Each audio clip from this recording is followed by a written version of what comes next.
శివశంకర్ గారు, రాజు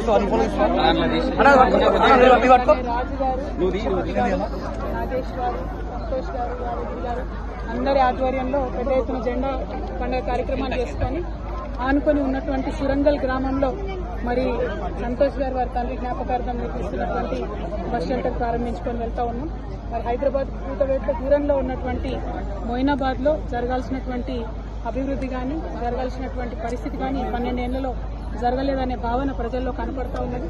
ముఖ్యంగా real estate మీద ఆధారపడి బతికేటటువంటి ప్రజలు 111 జీవోను తీసేయకుండా మాకు అన్యాయం చేశారు 2 ప్రభుత్వాలు కూడా అని అనుకుంటా ఉన్నారు.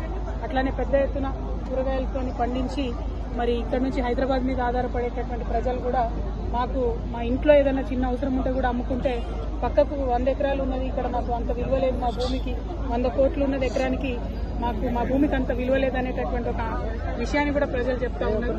అల్టిమేట్ గా తెలంగాణ రక్షణ సేన పుట్టిందే తెలంగాణ ప్రజల హక్కులను కాపాడడం కోసం కాబట్టి తప్పకుండా తెలంగాణ రక్షణ సేన అధికారంలోకి వస్తుంది. మేము అధికారంలోకి వచ్చిన తర్వాత 111 జీవోను తీసేసి ఈ 120 గ్రామాల ప్రజలకు వారి భూమి విలువను పెంచే విధంగా ప్రయత్నం చేస్తామని సందర్భంగా తెలియజేస్తూ జై తెలంగాణ.